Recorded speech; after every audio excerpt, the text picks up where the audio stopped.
put this bill and the Minister's policies, the government's policies, in context, then I'm sure most people would agree. I call the Honourable Annie Thank you, Mr. Chairman. competition. No competition. Thank you, Mr. Chairman.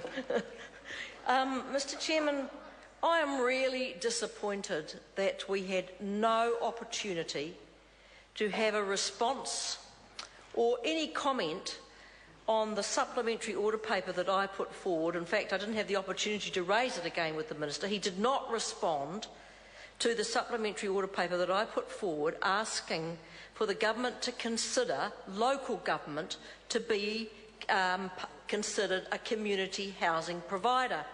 So I wanted to call this bill the Lockout Local Government Bill, because what we were asking for was for the biggest provider of social housing in New Zealand, local government, in fact Christchurch and Wellington City Councils, to be considered, just considered, as social housing providers under the definition of this bill.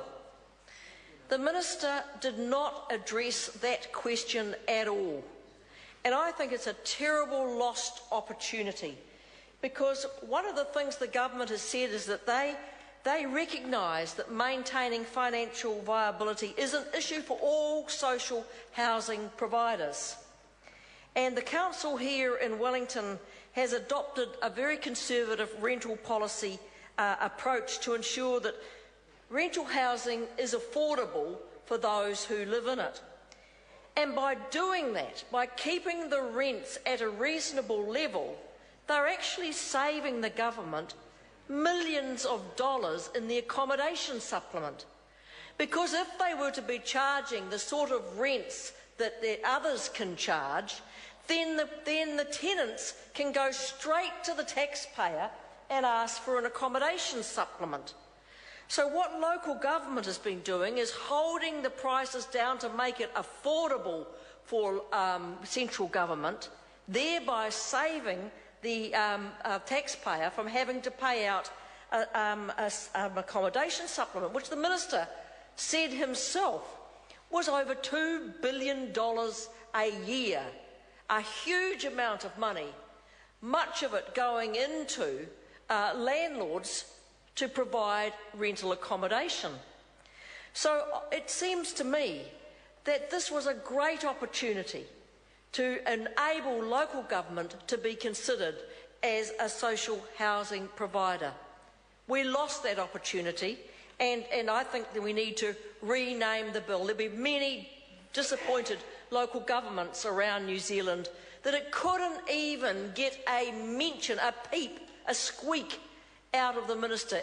Even though he could get overexcited about everything else, he couldn't raise his voice to say, no, we don't agree with that for these reasons. I would have accepted that, but we got absolutely nothing from him. I also think that we ought to change the name to reflect the fact that it's now going to have the assessments done by the Ministry of Social Development. Now, we don't have any particular difficulty with that, but I do think it was an opportunity to look at the issues that arise from it. And one that worries me is, will Ministry of Social Development have the resources to be able to provide the assessments for housing? Because not every person who is in a state house or will be assessed for housing is actually on a benefit. So the number of people going to Ministry of Social Development to be assessed as being eligible for housing is going to be more than the figures they deal with now, more than the numbers of people that they deal with now. We had no response. So maybe it's the no response bill it ought to be called, because we were not told, and we already know that the Ministry of Social Development is very stretched now. So we were not told whether they had the resource to undertake this role. I don't think they do a bad job. In fact, people would like to be able to go to one place. But I think there ought to be assurances given, because, goodness me, Mr. Chairman, we have seen changes made to Housing New Zealand, which were going to provide a far better service for tenants, only to find that the greater, better, faster, more convenient, or whatever it was, service meant the doors of Housing New Zealand were closed. Mr. Chairman? The Honourable Annette King. It actually meant the better service meant the doors of Housing New Zealand offices were closed to the public. Well, that is a great way to give better service, isn't it? You say, we're giving you a fantastic service because no one's coming through the door. Well, nobody could get through the door. And interestingly enough, Mr. Chairman, not even the Prime Minister or the Minister of Social Development could get through the door of a Housing New Zealand office because the door was locked, and even though they knocked on it, nobody came to open it. So you see, there are changes this government has made already when it comes to providing better services for tenants have been an abysmal failure. They have not improved the services for tenants. In fact, people sit for hours on a telephone line waiting for someone to answer. Then they get somebody that's not a person who says that they have to ring back, and so on and so on. So I think that we ought to have had an answer to that part of our questioning. We were also told that the Ministry of Social Development doesn't tell all the people who come to them their entitlements, what entitlements are available to them. So we want to make sure that whoever is going to undertake this role is going to inform the people coming through their doors of their entitlements, what they are able to have. And these are some of the questions we might have got answered if the Minister had taken a call rather than getting on his feet to rant and rave about how wonderful he is as a Minister of Housing. Mr. Chairman, this bill has a number of things that we would support, but it also has many things in it that are going to make social housing worse for New Zealanders. And there is a fundamental issue here that this government constantly overlooks, that the people who need social housing are the people who are already the most disadvantaged in New Zealand. And what they don't need is an approach that's going to, on a regular basis, review their tenancies. Review their tenancies to see if they're able to stay there. And it's a lack of understanding that it's not just a house that they live in, it is their home.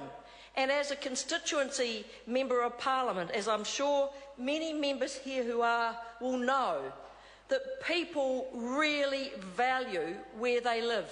They want to bring their children up there. They want to send their children to schools in their communities. They want to be part of a community. But the evilness of this reviewable tenancies is that they can be told they're down the road. And what really worries me, there is no protection for the most vulnerable, our older New Zealanders. Why did they not pick up Phil Twyford's SOP and write into the bill that the tenancies for the elderly and the disabled people in New Zealand would be protected?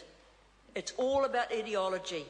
That is what this government is driven by, not by the needs of people, not about caring for people that need the greatest help, but what their ideology tells them about state housing and community housing. Absolutely right, David Bennett. No care or concern at all for those who need social housing.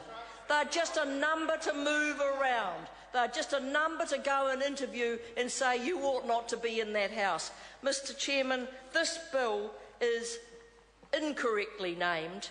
It does not provide greater social housing reform, and that's the name of the bill, reform. That's a misnomer. This is not a reform, this is a march backwards, as Phil Goff said, to the Ruth Richardson era. Very good. I recognise the honourable member, Sue Moroney. Thank you, Mr. Chair. Now I rise to take a brief call.